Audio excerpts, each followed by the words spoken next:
नमस्कार दोस्तों, आपके अपने चैनल शिव भक्ति में आपका बहुत बहुत स्वागत है। दोस्तों, आज की वीडियो में आप सुनेंगे सोमवार व्रत की कथा। अमरपुर नगर में एक धनी व्यापारी रहता था। उसका व्यापार दूर दूर तक फैला हुआ था। नगर में उस व्यापारी का सभी लोग मान सम्मान करते थे। इतना सब कुछ होने पर भी वह व्यापारी मन से बहुत दुखी था, क्योंकि उस व्यापारी के कोई पुत्र नहीं था। दिन रात उसे एक ही चिंता सताती रहती थी, उसकी मृत्यु के बाद उसके इतने बड़े व्यापार और धन संपत्ति को कौन संभालेगा। पुत्र पाने की इच्छा से वह व्यापारी प्रति सोमवार भगवान शिव की व्रत और पूजा किया करता था। सायंकाल को व्यापारी शिव मंदिर में जाकर भगवान शिव के सामने घी का दीपक भी जलाया करता था। उस व्यापारी की भक्ति देखकर एक दिन पार्वती माता ने भगवान शिव से कहा, हे प्राणनाथ, यह व्यापारी आपका सच्चा भक्त है। कितने दिनों से यह सोमवार का व्रत और पूजा नियमित कर रहा है। हे भगवान, आप इस व्यापारी की मनोकामना अवश्य पूर्ण करें। तब भगवान शिव ने कहा, हे पार्वती, इस संसार में सबको उसके कर्म के अनुसार ही फल की प्राप्ति होती है। प्राणी जैसा कर्म करते हैं उन्हें वैसा ही फल प्राप्त होता है। इसके बावजूद भी पार्वती जी नहीं मानी। उन्होंने आग्रह करते हुए कहा, नहीं प्राणनाथ, आपको इस व्यापारी की इच्छा पूरी करनी ही पड़ेगी। यह आपका अनन्य भक्त है। प्रति सोमवार आपका विधिवत व्रत भी रखता है। पूजा अर्चना के बाद आपका भोग लगाकर एक समय भोजन ग्रहण करता है। आपको इसे पुत्र प्राप्ति का वरदान देना ही होगा। पार्वती का इतना आग्रह देखकर भगवान शिव ने कहा, तुम्हारे आग्रह पर मैं इस व्यापारी को पुत्र प्राप्ति का वरदान तो देता हूँ, लेकिन इसका पुत्र 16 वर्ष से अधिक जीवित नहीं रहेगा।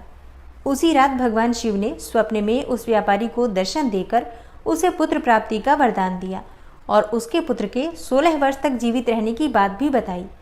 भगवान के वरदान से व्यापारी को खुशी तो हुई, लेकिन पुत्र की अल्पायु की चिंता ने उसकी सारी खुशी को नष्ट कर दिया।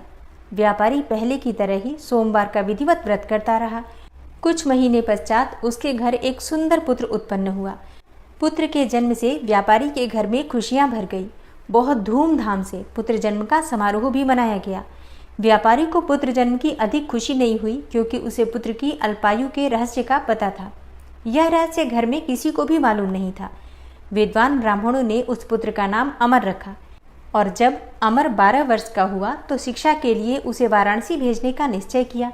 व्यापारी ने अमर के मामा दीपचंद को बुलाया और कहा कि अमर को शिक्षा प्राप्त करने के लिए वाराणसी छोड़ाओ। अमर अपने मामा के साथ शिक्षा प्राप्त करने के लिए चल दिया। रास्ते में जहाँ भी अमर और दीपचंद रात्रि विश्राम के लिए ठहरते, वहीं यज्ञ करते, ब्राह्मणों को भोजन कराते थे। लंबी यात्रा के बाद अमर और दीपचंद एक नगर में पहुंचे। उस नगर के राजा की कन्या के विवाह की खुशी में पूरे नगर को सजाया गया था। निश्चित समय पर बारात आ गई, लेकिन वर का पिता अपने बेटे के एक आंख के काने होने के कारण बहुत चिंतित था।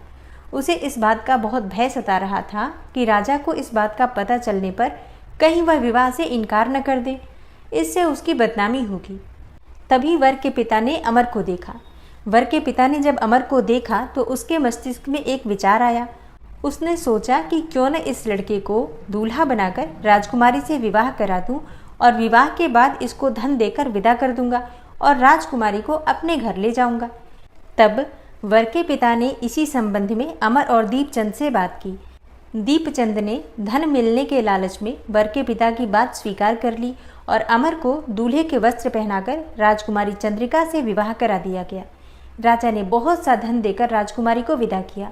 अमर जब लौट रहा था तो सच नहीं छिपा सका और उसने राजकुमारी की ओढ़नी पर लिख दिया कि राजकुमारी चंद्रिका, तुम्हारा विवाह तो मेरे साथ हुआ था। मैं तो वाराणसी में शिक्षा प्राप्त करने जा रहा हूँ। अब तुम्हें जिस नवयुवक की पत्नी बनना पड़ेगा वह एक आंख से काना है। जब राजकुमारी ने अपनी ओढ़नी पर लिखा हुआ पढ़ा तो उसने काने लड़के के साथ जाने से इनकार कर दिया। राजा ने सब बातें जानकर राजकुमारी को अपने महल में ही रख लिया। उधर अमर अपने मामा दीपचंद के साथ वाराणसी पहुंच गया और अमर ने गुरुकुल में पढ़ना शुरू कर दिया। जब अमर की आयु 16 वर्ष पूरी हुई तो उसने एक यज्ञ किया। यज्ञ की समाप्ति पर ब्राह्मणों को भोजन कराया और खूब अन्न और वस्त्र दान किए। रात को अमर अपने शयन कक्ष में सोने गया तो भगवान शिव के वरदान के अनुसार शयनावस्था में ही उसके प्राण पखेरु उड़ गए।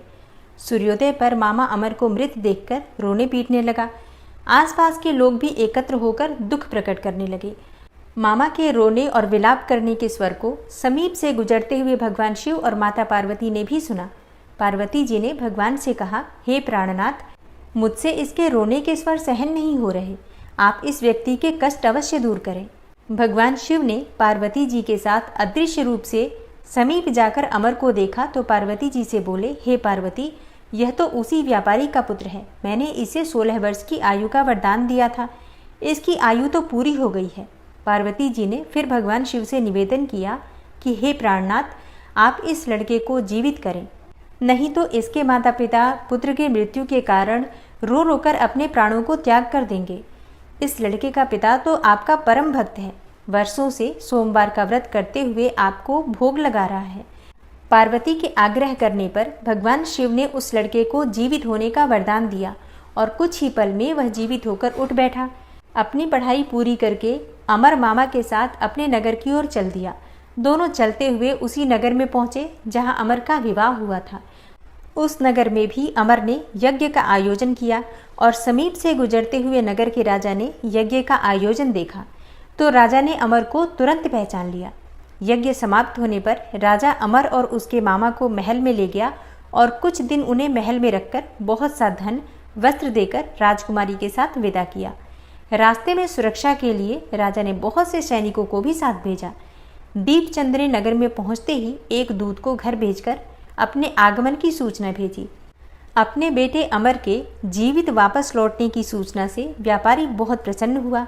व्यापारी ने अपनी पत्नी के साथ स्वयं को एक कमरे में बंद कर रखा था। भूखे प्यासे रहकर व्यापारी और उसकी पत्नी बेटे की प्रतीक्षा कर रहे थे।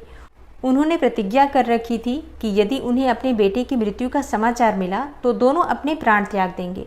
व्यापारी अपनी पत्नी और मित्रों के साथ नगर के द्वार पर पहुंचा। अपने बेटे के विवाह का समाचार सुनकर पुत्रवधू राजकुमारी चंद्रिका को देखकर उसकी खुशी का ठिकाना नहीं रहा।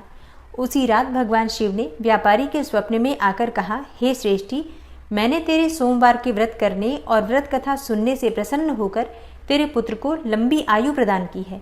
व्यापारी बहुत प्रसन्न हुआ। सोमवार का व्रत करने से व्यापारी के घर में खुशियां लौट आई। शास्त्रों में लिखा है कि जो स्त्री और पुरुष सोमवार का विधिवत व्रत करते हैं और व्रत कथा सुनते हैं, उनकी सभी इच्छाएं पूरी होती हैं। हे भोलेनाथ, जैसे आपने व्यापारी की मनोकामना पूरी की, वैसे ही सभी भक्तों की मनोकामनाएं पूरी करना। और अगर आपको आज की वीडियो अच्छी लगी हो तो वीडियो को लाइक कीजिए, ज़्यादा से ज़्यादा शेयर कीजिए और चैनल पर पहली बार आए हैं तो सब्सक्राइब करके बेल आइकन को ज़रूर प्रेस कर लीजिए। मिलती हूँ मैं आपसे अगली वीडियो में, तब तक के लिए नमस्कार।